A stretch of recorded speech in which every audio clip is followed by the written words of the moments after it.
깊은 밤이었다. 뼛속까지 파고드는 2월의 매서운 바람이 불고 있었다. 나는 얇디얇은 실내 가운과 맨발에 슬리퍼만 신은 채 길게 서 있었다.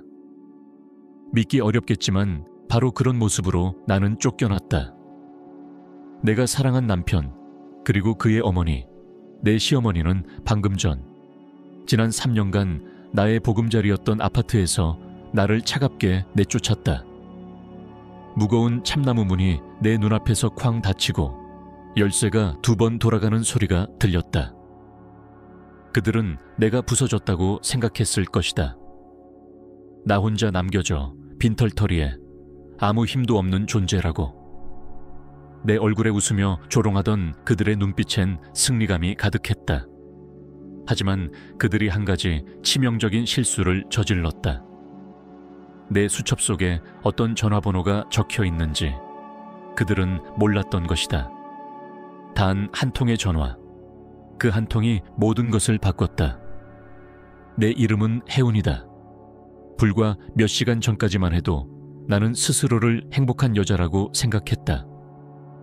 사랑하는 남편 민석, 따뜻한 우리 집, 그리고 내가 사랑하는 일. 나는 주문 제작 디저트를 만들며 살고 있었다. 나의 케이크와 페이스트리는 이 도시에서 꽤 인기가 있었다. 하지만 내 삶이 언제나 이랬던 건 아니다. 나는 보육원에서 자랐다.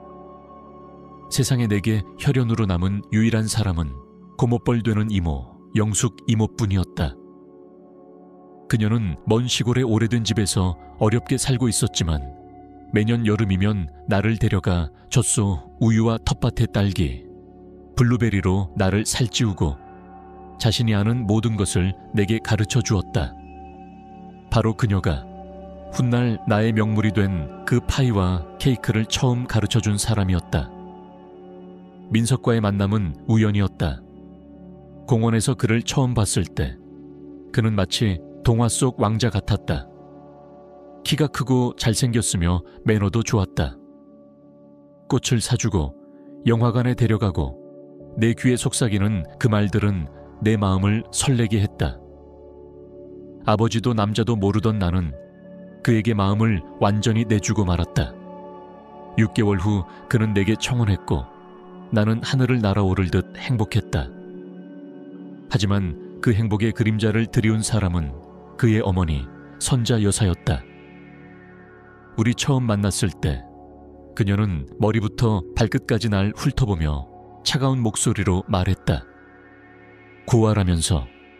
그래, 민석이는 원래 불쌍한 거 참 좋아해. 나는 얼어붙었고 민석은 어색하게 웃으며 엄마, 그런 말 하지 마세요. 혜운이 착해요. 라며 나를 감쌌지만 그녀는 냉소를 흘릴 뿐이었다. 그날 이후 그녀는 나를 노골적으로 싫어했다. 내 옷차림, 내 지난 삶, 내가 만든 디저트, 뭐 하나 마음에 드는 게 없었다. 특히 영숙 이모는 그녀가 가장 경멸한 존재였다. 이모가 우리 결혼식에 직접 짠 숄과 꿀 한 병을 선물로 가져오자 그녀는 모든 하객이 듣게끔 코웃음을 쳤다. 신부가 그러니 친척도 시골티가 줄줄 나는군. 나는 부끄럽고 고통스러웠지만 아무 말도 하지 않았다. 추기를 망치고 싶지 않았으니까. 그것이 나의 첫 번째 큰 실수였다. 결혼 후 우리는 민석의 부모님이 그에게 선물한 아파트에서 살게 되었다. 선자 여사는 기회만 나면 말했다. 넌 여기서 그저 얹혀 사는 거야. 우리 아들이 너를 사람 만들어준 거고 넌 그 은혜에 무릎 꿇고 감사해야 해. 민석은 단둘이 있을 땐 자상하고 다정했지만 엄마 앞에서는 완전히 달라졌다. 마치 그녀의 복사판처럼 변해갔다.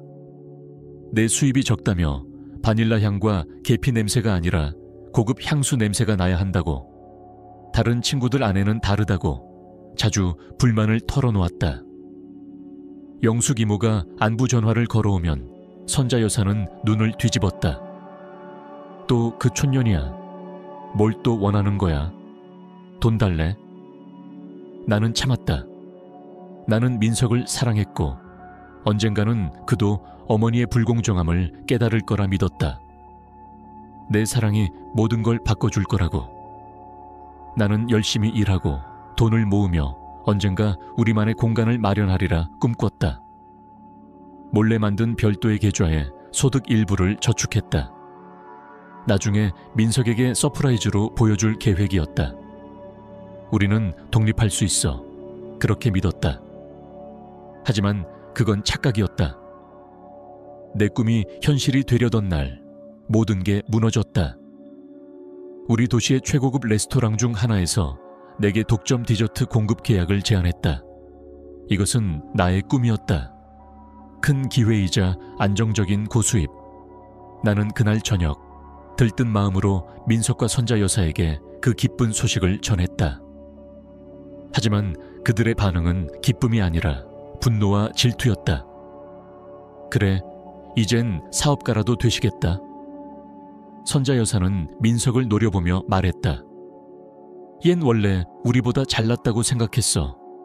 이젠 돈까지 벌겠다니 콧대가 더 높아지겠군. 민석의 얼굴이 굳었다. 왜 우리랑 상의도 없이 결정했어? 내가 주방에서 일만 하는 아내를 바란다고 생각해. 나는 귀를 의심했다. 민석, 이건 우리 기회잖아. 우리가 집을 살 수도 있고 여행도 가고. 우리 집? 선자 여사가 소리쳤다. 이건 민석이 아파트야. 네가 불만이면 너네 총우석 이모한테 돌아가. 거기가 네 자리지. 말싸움이 격해졌고 나는 처음으로 그녀에게 따져 물었다. 그녀의 위선과 잔인함에 대해 전부 털어놨다.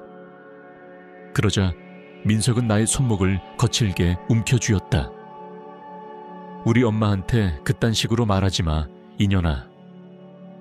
그의 눈엔 분노 외엔 아무것도 없었다. 엄마 말이 맞아. 넌 배은망덕이야. 꺼져. 내 집에서 나가. 그는 날 복도로 밀쳐냈다. 나는 울며 저항했지만 그는 이성을 잃은 듯했다. 선자 여사는 의기양양한 미소를 지으며 말했다. 전화기도 빼서 민석아, 지금 당장 총우석 이모한테 전화해서 징징댈 거야. 민석이 전화기를 빼앗으려 했지만 나는 손에 꼭 쥐고 있었기에 그것은 현관 매트 위로 떨어졌다. 그는 그걸 눈치채지 못했다. 문이 닫히고 자물쇠가 찰칵하고 돌아갔다. 안에서는 그들의 웃음소리가 들렸다. 눈물이 볼을 타고 흘러내렸다. 얼음처럼 차가운 복도에서 나는 서 있었다. 몸이 떨리고 마음은 무너졌다. 모든 것이 끝난 것만 같았다. 그러다 눈에 들어온 건 그 매트 위에 놓인 내 구원자, 내 전화기였다. 나는 덜덜 떨리는 손으로 휴대폰을 집어들었다. 배터리는 3% 남아있었다. 시간이 많지 않았다. 누구에게 전화해야 할까?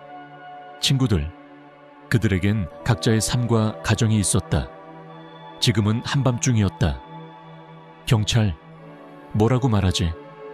남편이 나를 집에서 쫓아냈다고. 그 순간 문득 떠올랐다. 이모의 눈빛, 그녀가 예전에 나게 했던 말. 혜훈아, 기억해. 인생에서 진짜 힘든 순간이 오면 절대 울지 말고 겁먹지도 마. 그냥 나한테 전화해. 낮이든 밤이든 언제든지. 내가 다 해결할게. 약속이야. 그때는 그냥 나를 달래려는 말인 줄 알았다. 가난한 시골 아주머니가 뭘 어떻게 하겠어. 그렇게 생각했다. 하지만 지금 얼어붙은 복도에 홀로 선 나는 깨달았다. 지금이야말로 그 약속을 믿을 때라는 것을. 나는 연락처 목록에서 이모라는 이름을 찾아 눌렀다. 손가락이 말을 듣지 않았지만 필사적으로 눌렀다. 신호음이 울렸다. 한 번, 두 번, 그리고 들렸다. 졸린 듯 하지만 너무나도 익숙한 다정한 목소리. 혜훈아, 무슨 일이야? 애기야? 나는 울먹이며 간신히 네 마디를 말했다. 이모, 민석이 나 쫓아냈어. 전화기 너머로 잠깐 정적이 흘렀다. 손에 쥔 휴대폰 너머로 내 숨소리와 떨리는 이가 맞부딪히는 소리만 들렸다. 그리고 그녀의 목소리가 달라졌다. 더 이상 놀라움도 당황도 없었다. 차분하고 단단하고 명확한 어조였다. 마치 군 지휘관처럼. 혜훈아, 잘 들어. 지금 어디야? 정확한 주소 불러줘. 나는 흐느끼며 우리 집 주소를 말했다.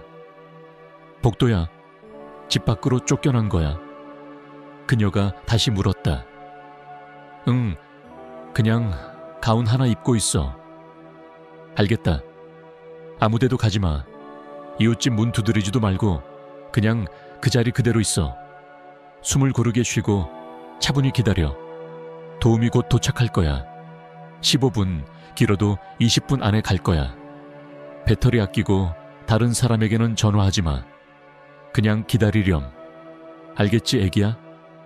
근데 이모, 무슨 도움이 와? 시골에 계시잖아. 내가 물으려는 찰나 그녀가 부드럽지만 단호하게 끊었다. 날 믿어.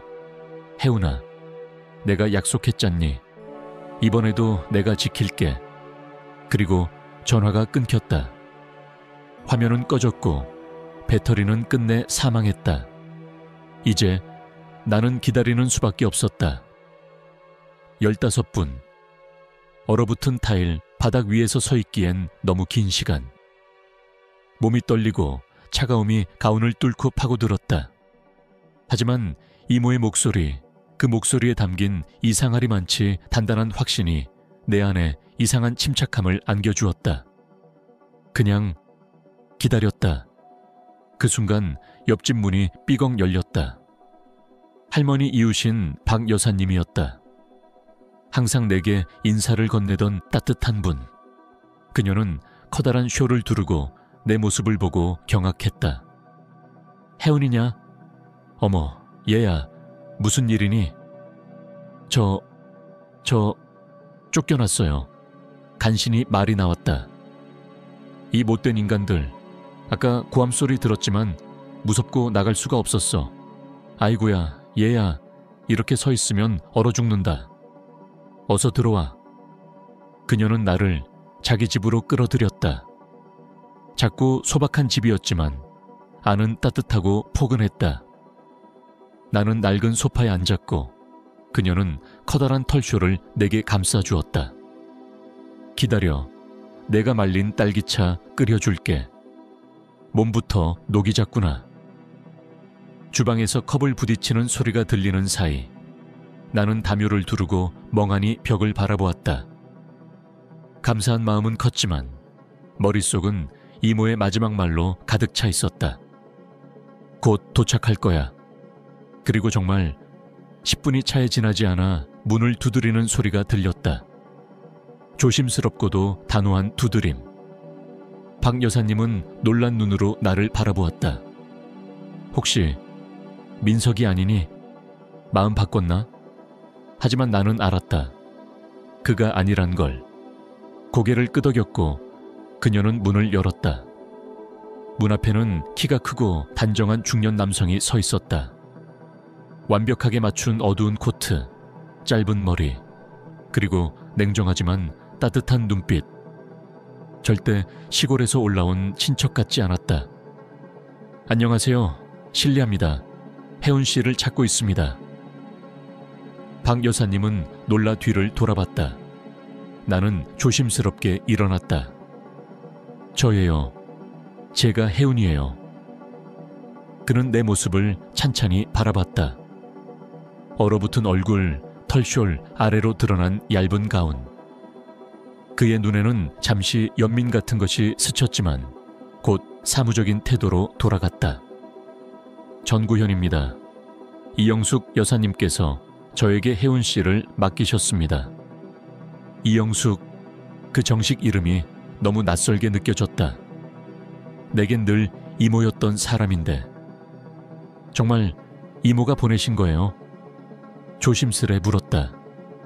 맞습니다. 그가 고개를 끄덕였다. 우선 혜운 씨 집 안으로 들어가야 합니다. 열쇠가 있으신가요? 나는 고개를 저었다. 아니요. 그 사람들이 다 가져갔어요. 그는 예상했다는 듯 휴대폰을 꺼내 짧게 명령했다. 도어 해제 5층 502호 5분 내. 그리고 나를 향해 다시 말했다. 기다리는 동안 상황을 설명드리겠습니다. 놀라실 수도 있습니다. 혜운 씨께서 알고 계신 이모님은 단순한 시골 아주머니가 아닙니다. 이영숙 여사님은 대형 투자회사를 소유한 매우 영향력 있는 분입니다. 나는 그의 말을 도무지 이해할 수 없었다. 내 이모가? 늘 후줄근한 앞침에 손톱엔 흙이 묻어있던 그 이모가? 아니요. 그럴 리가 없어요. 연금도 얼마 없고 시골집도 오래됐고 그 시골집은 그녀에게는 휴식처일 뿐입니다. 일을 떠나 쉬는 곳이죠. 이영숙 여사님은 혜운 씨가 스스로 삶을 살아가도록 하고 싶어 하셨습니다. 돈을 쥐어주는 대신 어떤 사람이 진심으로 혜운 씨 곁에 남을지를 보고 싶었던 겁니다. 나는 말문이 막혔다. 내 삶 전체가 10위째 뒤집히는 기분이었다. 그리고 그 집 말인데요. 나는 조심스럽게 물었다. 민석 씨가 늘 말했어요. 그건 자기 부모님이 결혼 선물로 사준 거라고. 전구현 씨가 비꼬듯 웃음을 지으며 고개를 저었다. 그게 가장 흥미로운 부분입니다. 민석 씨의 부모가 결혼 선물로 어느 정도 금액을 준 건 사실입니다. 하지만 아파트 전체 가격에는 턱없이 부족했죠. 나머지 금액은 전부 이영숙 여사님께서 부담하셨습니다. 그리고 그녀는 아주 신중한 분이기에 아파트 소유권은 민석 씨도 혜운 씨도 아닌 그녀가 운영하는 투자회사 법인 명의로 등록했습니다. 그는 서류 하나를 꺼내 들고 말을 이었다. 즉, 이 집의 법적 소유자는 서현 인베스트먼트입니다. 그리고 오늘 이영숙 여사님께서 해당 법인의 대표로서 임대 계약을 일방적으로 해지하셨습니다. 간단히 말해 지금 민석 씨와 그의 어머니는 이 집에 머무를 어떤 권리도 없습니다. 그 순간 복도에 발소리가 들렸다. 작업복을 입은 두 남자가 공구 가방을 들고 나타났다. 전구현 씨는 그들에게 고개로 집을 가리켰다. 저기입니다. 5분 안에 조용하게 처리해 주세요. 나는 박 여사님, 그리고 전구현 씨 셋은 말없이 문이 열리는 과정을 지켜보았다. 그 복잡한 잠금 장치가 순식간에 해제되었다. 완료되었습니다. 두 작업자가 말했다. 전구현 씨는 고개를 끄덕이고 나를 향해 부드럽게 손짓했다. 이제 들어가시죠. 나는 조심스럽게 문을 넘었다. 내가 살던 집, 아니, 내가 다시 돌아온 그 공간. 거실엔 불이 켜져 있었다. 민석은 소파에 다리를 꼰 채 앉아 있었고 그 옆엔 선자 여사가 위풍당당하게 앉아 있었다. 우리가 들어서자 둘 다 얼어붙은 표정으로 나를 바라보았다. 너? 민석이 먼저 벌떡 일어나 소리쳤다. 얼굴은 분노로 일그러져 있었다. 어떻게 들어왔어? 이 사람은 또 뭐야? 경찰이라도 부른 거야? 불쌍한 척 하더니 꺼져. 이건 내 집이야. 정구현 씨는 그런 소란에 전혀 흔들리지 않았다. 그는 조용히 거실 중앙으로 걸어 들어와 또박또박 말했다. 안녕하세요. 저는 이 아파트 소유법인의 대표 대리인입니다. 현재 이 집에 대한 거주 권한은 종료되었습니다. 지금 당장 개인 소지품을 챙기시고 퇴거해 주시기 바랍니다. 선자 여사는 비웃음을 터뜨렸다. 이게 무슨 개소리야. 이 집은 우리 아들이야. 저기 바로 이 사람. 얘 말고 다른 사람은 상관없어. 그러니까 너희가 나가. 그녀는 날 가리키며 침을 튀겼다. 전구현 씨는 서류 몇 장을 조용히 꺼내 테이블에 올려놓았다. 아쉽지만 착오가 있으십니다. 그가 차분히 말했다. 이 집은 서현 인베스트먼트 명의의 부동산입니다. 소유권 증명서와 함께 현재 민석 씨와 그의 어머니는 해당 법인과 아무런 관련이 없습니다. 30분 안에 퇴거해 주셔야 합니다. 이후에는 경비가 들어올 예정입니다. 민석은 서류를 낚아채듯 들고 읽었다. 글자를 하나하나 따라가며 그의 표정은 점점 창백해졌다. 확신에서 당황으로, 당황에서 두려움으로, 그리고 마침내 절망으로. 이게 어떻게 된 거야? 그가 중얼거렸다. 말도 안 돼. 그 순간 전구현 씨의 전화가 울렸다. 그는 받아들고 내게 건넸다. 이영숙 여사님입니다. 혜운 씨와 통화하고 싶어 하십니다. 나는 떨리는 손으로 전화를 받았다. 들려온 건 익숙하지만 여전히 낯설게 느껴지는 강단 있는 목소리. 혜운아, 따뜻한 데 들어갔니? 네. 이모, 이제 집 아니에요. 그래, 잘했어. 이젠 괜찮아. 쉬렴. 전구현 씨가 다 알아서 할 거야.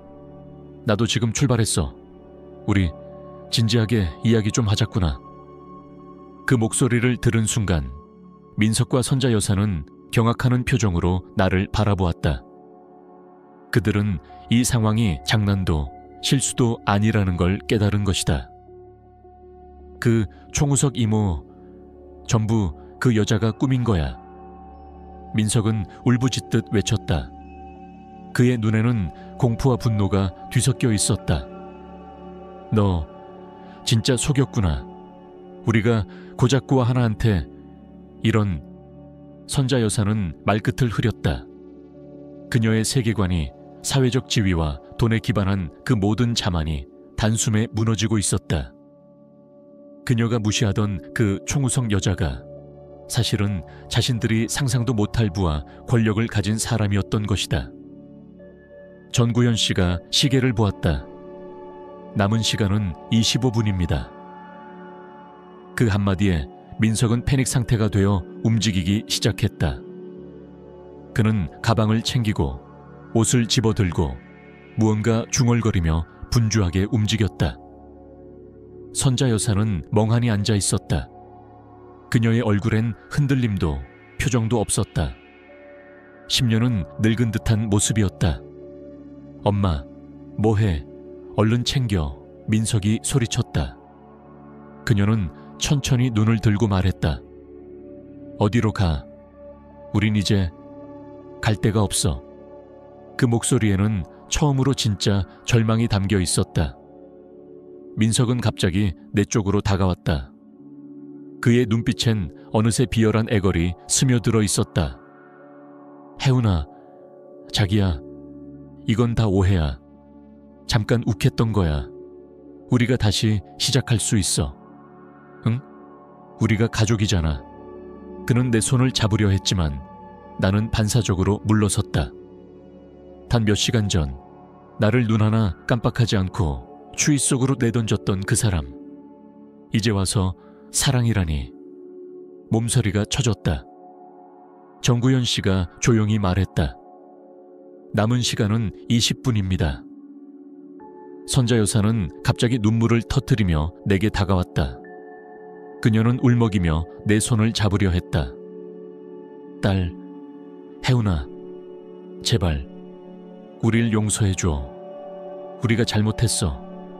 사람이 순간 착각할 수도 있잖니. 마음이 뒤틀려서 그랬어. 우리 어디 가서 살아. 네가 이런 일까지 할 줄 몰랐지. 넌 착한 애잖아. 넌 내 이모처럼. 그런. 그녀는 끝맺지 못했다. 하지만 나는 알아들었다. 그런 시골 여자라는 말이 목끝까지 올라왔음을. 그녀의 가치관은 여전히 출신과 겉모습에 매달려 있었다. 나는 그 두 얼굴을 바라보았다. 공포와 위선에 일그러진 얼굴들. 그리고 놀랍게도 아무런 감정이 들지 않았다. 분노도 연민도 심지어 통쾌함조차 없었다.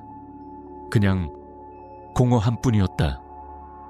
내가 지난 세월 동안 바친 사랑, 헌신, 믿음은 모래처럼 흩어져 사라졌다. 나는 조용히 말했다. 그런 생각은 그 문 닫기 전에 하셨어야죠. 제가 추위에 떨고 있을 때 문 뒤에서 웃고 있던 당신들, 그땐 제가 어디서 자야 할지 고민하셨나요? 내 목소리는 차분했지만 단단했다. 그리고 그것은 나 스스로도 놀랄 만큼 확고한 것이었다. 민석은 마지막 시도에 나섰다. 그래, 네가 이겼다. 됐지? 근데 기억해. 이건 끝이 아니야. 내가 가만히 있을 것 같아. 너 고소할 거야. 다 법정에서 따질 거야. 너 사기꾼이라는 거 세상에 다 까발릴 거야. 정구현 씨가 지친 듯 말참견했다. 그럴 일은 없습니다. 서류는 완벽하게 정리되어 있고 오히려 혜운 씨가 신고한다면 민석 씨가 더 큰 처벌을 받을 겁니다. 불법 강제 퇴거, 개인 소지품 절도, 신체적 위협, 형사 고소 사유가 충분하죠. 그 말과 동시에 현관 너머로 2명의 경비원이 모습을 드러냈다. 전구현 씨가 고개로 가리켰다. 시간 다 됐습니다. 선자 여사는 흐느끼며 옷장을 열고 자기 짐을 허둥지둥 챙기기 시작했다. 민석은 짐가방을 낚아채듯 들고 문으로 향했다. 나가기 직전 그는 나를 돌아보며 씩씩대듯 말했다. 너 후회하게 될 거야. 이 짓 분명 뼈저리게 후회하게 될 거라고. 그리고 그는 문을 박차듯 나갔다. 선자 여사도 말없이 그의 뒤를 따랐다. 문이 닫혔다. 조용했다. 그들의 존재가 빠져나간 뒤 남은 집은 말 그대로 정적 속에 잠겼다. 나는 천천히 소파에 주저앉았다. 다리에 힘이 풀렸다. 몸을 지탱하던 아드레날린이 빠져나가자 엄청난 피로가 몰려왔다. 전구현 씨가 물 한 잔을 내밀었다. 이제 끝났습니다. 혜운 씨, 더는 걱정하지 않으셔도 됩니다. 나는 속삭이듯 말했다. 감사합니다. 그는 고개를 숙였다. 저는 그저 이영숙 여사님의 지시를 따른 것뿐입니다. 여사님께서 아침에 도착하신다고 했습니다. 오늘은 푹 쉬세요. 그는 경비원들에게 고개를 끄덕이며 떠났다. 나를 혼자 너무나도 낯설게 조용한 이 집에 남겨두고 나는 천천히 집 안을 둘러보았다. 욕실엔 민석의 면도기, 부엌엔 선자 여사의 찻잔, 벽에는 그들의 가족 사진. 나는 사진을 떼어내 쓰레기통에 던졌다. 눈물이 나오지 않았다. 다 말라버린 듯했다. 침실로 들어가 침대에 털썩 누웠다. 아직도 몸에는 박 여사님이 덮어준 털쇼리 감겨 있었다. 나는 그대로 깊은 잠에 빠져들었다. 아무 꿈도 없이. 아침이었다. 커피와 갓 구운 빵 냄새가 방 안을 가득 채웠다. 나는 천천히 눈을 떴다. 따뜻한 담요가 내 몸을 감싸고 있었고 머리맡 탁젠 김이 모락모락 나는 커피 한 잔이 놓여 있었다. 침대에서 일어나 가운을 여민 채 조심스럽게 거실로 향했다. 어제의 기억이 어지럽게 떠올랐다. 하지만 어딘가 이상할 정도로 차분한 마음이었다. 부엌 식탁에는 익숙하면서도 낯선 두 사람이 앉아 있었다. 바로 이모, 아니 이영숙 여사님과 전구현 씨였다. 그녀는 여전히 편안한 차림이었지만 뭔가 달랐다. 자세는 곧고 눈빛엔 지혜와 권위가 깃들어 있었다. 그 시골 아주머니의 모습은 온데간데 없었다. 오직 세상을 꿰뚫어보는 사람만의 눈빛이 자리하고 있었다. 전구현 씨는 내가 들어서자 예의 바르게 일어났다. 좋은 아침입니다, 혜운 씨. 이모는 부드럽게 웃으며 내게 말했다. 혜훈아, 어서 와. 네가 좋아하는 치즈 팬케이크랑 오렌지 잼이야. 따뜻할 때 먹자꾸나. 나는 조용히 자리에 앉았다. 따뜻한 향기 속에서 잠시 현실인지 꿈인지 분간이 되지 않았다. 무슨 말을 해야 할지 몰랐다. 질문이 수천 가지 머릿속을 맴돌았지만 입은 쉽게 열리지 않았다. 이모는 그런 내 마음을 아는 듯 조용히 커피를 마신 후 내 눈을 바라보며 입을 열었다. 혜훈아, 미안하다. 이렇게 될 줄은 나도 몰랐어. 진작 말했어야 했는데 두려웠단다. 내 엄마를 생각하면 너무 두려웠어. 그녀는 잠시 숨을 고르며 말을 이었다. 너희 엄마, 내 여동생은 세상에서 가장 착한 사람이었어. 그런데 그 착함을 이용한 사람이 있었지. 바로 네 아버지. 우리 가족이 어느 정도 재산이 있다는 걸 알고 일부러 접근했어. 아이가 생기자 그는 떠났고 너희 엄마는 병으로 세상을 떠났지. 그녀는 나의 손을 잡았다. 그 손은 예전처럼 거칠지 않았다. 여전히 따뜻했지만 단단했다. 난 네가 그런 아픔을 겪지 않길 바랐어. 그래서 일부러 아무것도 말하지 않았어. 네가 스스로 삶을 개척하길 바랐고 정말 내 곁에 있을 사람들을 보길 바랐단다. 정구현 씨가 서류철을 내 앞에 조용히 놓았다. 혜훈 씨, 저희가 조사한 바로는 민석 씨는 이미 이혼을 준비하고 있었습니다. 도시 공무원의 딸과 교제 중이었고 혜훈 씨가 경제적으로 자립하게 될 것을 두려워했던 겁니다. 그러면 혜훈 씨가 먼저 떠날 수도 있으니까요. 이번 계약이 그의 결정을 앞당긴 것입니다. 나는 아무 말도 할 수 없었다. 뇌리엔 단 한 가지 생각만 맴돌았다. 모든 게 거짓이었구나. 사랑도 약속도 웃음도 전부 속임수였다. 그럼 이제 난 어떻게 해야 하지요? 내가 조용히 물었다. 공허하게 들리는 내 목소리에 나조차 놀랐다. 이모는 내 손을 감싸며 미소 지었다. 이제 살아야지, 혜훈아. 새 삶을 시작하자. 내가 도와줄게. 네가 세상에 알릴 준비가 된 그 재능을 제대로 펼칠 수 있도록. 그녀는 잠시 망설이다가 다시 입을 열었다. 내 디저트, 그건 예술이야. 이렇게 뛰어난 솜씨를 네 작은 부엌에만 묶어두는 건 아깝지 않겠니? 제대로 된 공간에서 내만의 카페를 열어야 해. 우리가 함께 준비하자꾸나. 나는 숨이 멎는 줄 알았다. 내 가게, 내가 만든 공간, 그건 꿈이었다. 말도 안 되는, 감히 상상할 수조차 없었던 멀고도 먼 소망. 이모, 그건 너무 큰일이야.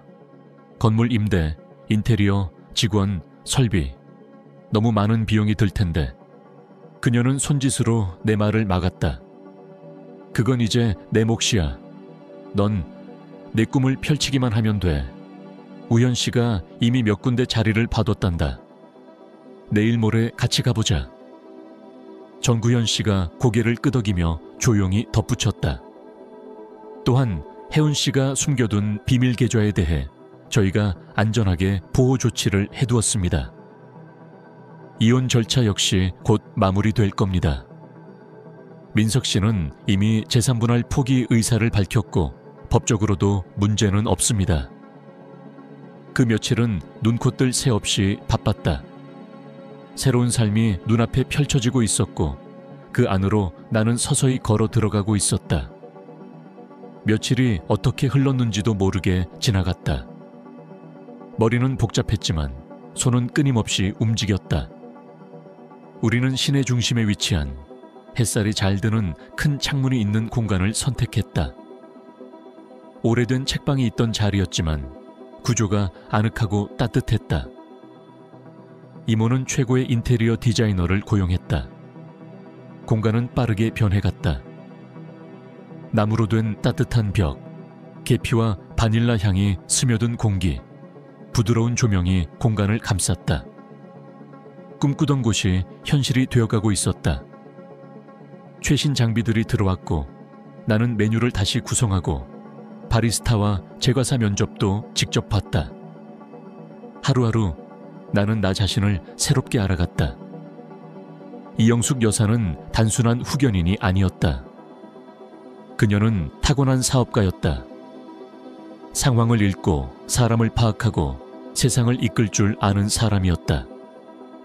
예전에는 그냥 이모였지만 이제 나는 그녀가 얼마나 강하고 지혜로운 여성인지 존경하게 되었다. 그녀는 나를 데리고 계약서를 검토하게 하고 재료 유통업자와 가격 협상하는 방법도 가르쳤다. 내 안에 숨어있던 리더십이 하나씩 깨어났다. 그 와중에 민석에 대한 생각은 점점 멀어졌다. 전구현 씨가 이혼 서류를 준비했고 절차는 신속하게 진행되었다. 그는 몇 번 전화하려 했지만 나는 받지 않았다. 한 번은 아예 우리 가게 근처에서 나를 기다리고 있었다. 그는 초췌하고 불안한 얼굴로 다가왔다. 너 이게 끝이라고 생각하지 마. 그는 나지막이 속삭이듯 말했다. 내가 다 밝혀낼 거야. 네가 어떤 식으로 우리 집 뺏어간 건지 다 들춰낼 거라고. 넌 사기꾼이야. 나는 그를 바라보며 조용히 말했다. 그래, 그렇게 생각한다면 그래도 돼. 근데 네가 내쫓은 여자가 겨울밤에 맨발로 복도에 서 있었다는 거, 그것도 사람들에게 말해줘. 그 얘기도 빼지 말고. 그는 말문이 막혔고 비틀거리며 사라졌다. 그게 마지막이었다. 우리는 곧 이혼했고 그는 모든 재산권을 포기했다. 나는 그 소식에 눈물도 나지 않았다. 오히려 묘한 해방감을 느꼈다. 가게는 문을 열자마자 대박이었다. 진심이 담긴 디저트, 따뜻한 공간, 그리고 나의 이야기까지 입소문을 타고 퍼져나갔다. 나는 새벽부터 밤까지 가게에 있었다. 지쳤지만 그 피로는 기분 좋은 것이었다. 나는 내 자리에 있다는 걸 매일 실감했다. 더 이상 두려워하지 않았다. 나를 아끼고 진심으로 지지해주는 사람들이 곁에 있었다. 어느 날 카페에 한 여성이 들어왔다. 얼굴엔 피로와 절박함이 스쳐 있었고 옷차림은 초라했다. 진열장을 한참 바라보던 그녀는 조심스럽게 다가와 내게 물었다. 혹시 일자리 구할 수 있을까요? 설거지든 청소든 뭐든지 괜찮아요. 정말 급해요. 나는 얼굴을 들여다보다가 숨이 막힐 뻔했다. 선자 여사였다. 그녀는 많이 야위고 늙어 보였다. 자신감 넘치던 표정은 사라졌고 이제는 무언가를 잃은 사람의 공허함만 남아있었다. 그녀는 나를 알아보지 못했다. 나 역시 더 이상 예전의 그 혜은이가 아니었다. 외모도 말투도 눈빛도 달라져 있었다. 나는 잠시 고민하다가 조용히 말했다. 죄송하지만 현재는 채용 계획이 없습니다. 그녀는 고개를 끄덕이며 돌아서려 했다. 그러다 내가 말했다. 잠깐만요. 나는 조용히 갓 구운 빵과 케이크를 담은 작은 종이봉투를 건넸다. 이거라도 드세요. 그녀는 순간 멈칫했지만 이내 봉투를 받아들었다. 그 눈빛엔 놀람과 감사, 그리고 이해할 수 없는 낯설미 동시에 담겨 있었다. 정말 감사합니다. 그녀는 그렇게 조용히 가게를 떠났다. 그날 저녁 나는 이모에게 그 이야기를 했다. 그녀는 잠시 아무 말 없이 생각에 잠기더니 조용히 말했다. 혜은아, 인생은 가장 공정한 스승이란다. 결국 모두는 자신이 심은 대로 거두게 되어 있어. 네가 그런 선택을 한 건 정말 잘한 일이야. 그것이 강한 사람의 길이지. 그 후 한 년이 흘렀다. 나의 카페는 더 번창했다. 우리는 두 번째 지점을 열었고 나는 이제 많은 사람들의 사랑을 받는 이름이 되었다. 하지만 무엇보다도 나는 나 자신을 다시 찾았다. 더는 누군가의 그늘 아래 있지 않았다. 나는 내 삶을 스스로 만들어가고 있었다. 이모와 나는 함께 여행도 다녔다. 그녀는 세상을 보는 눈을 열어주었다. 우리는 함께 유럽의 작은 마을을 걸었고 바닷가에서 커피를 마셨다. 내가 처음으로 외국의 디저트를 먹고 연구하던 그 순간 이모는 눈을 빛내며 말했다. 이제 넌 내 뒤를 이어 진짜 리더가 될 준비가 되었단다. 그리고 정말 그녀는 자신이 이끌던 투자회사의 일부 경영을 내게 맡겼다. 처음에는 두려웠다. 내가 과연 할 수 있을까? 자신 없었다. 하지만 그녀는 늘 말했다. 혜훈아, 넌 이미 해냈잖니. 사람의 가치는 위기가 왔을 때 드러나는 거야. 넌 그걸 이미 증명했어. 그 말에 나는 다시 용기를 냈다. 나는 내가 몰랐던 또 다른 재능을 발견했고 더 넓은 세상을 향해 나아가기 시작했다. 우리는 옛날 시골집도 새로 리모델링했다. 여전히 그 자리에 있던 작은 나무집은 이제 우리가 가장 사랑하는 안식처가 되었다. 그곳에서 우리는 다시 예전처럼 아궁이에 불을 지피고 허브차를 끓이며 파이를 구웠다. 그러던 어느 날 카페에 한 남자가 들어왔다. 그는 오랜 시간 케이크 진열대를 바라보다가 내게 다가왔다. 조용히 미소를 지으며 물었다. 혹시 혜훈 씨 맞으시죠? 이곳 디저트에 대해 아주 많이 들었습니다. 마법 같다고들 하더라고요. 맛도 맛이지만 그 안에 마음이 들어있대요. 나는 잠시 멈칫했다. 그의 미소는 따뜻하고 눈빛은 진심이 담겨 있었다. 그는 막 이 도시에 이사온 의사라고 했다. 이름은 준호. 우리는 자연스럽게 대화를 나누었고 그날 이후 그는 종종 가게에 들렀다. 그와 함께 있을 때는 편안했다. 나를 꾸미지 않아도 뭔가를 설명하지 않아도 괜찮았다. 그는 내 과거를 몰랐고 내 재산도 몰랐다. 단지 나라는 사람 자체를 좋아해 주었다.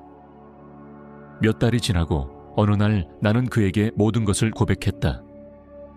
내 과거, 민석과의 일, 그리고 이모에 대한 진실까지.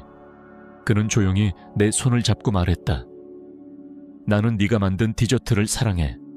그리고 그 디저트만큼 널 사랑해. 네가 얼마나 강한 사람인지 그걸 알게 돼서 더 존경스러워. 그로부터 1년 후 우리는 조용하고 아담한 결혼식을 올렸다. 소수의 가족과 친구들만 참석한 작고 따뜻한 예식이었다. 이모는 앞줄에 앉아 있었다. 그녀의 눈에서는 눈물이 흘렀지만 이번엔 기쁨의 눈물이었다.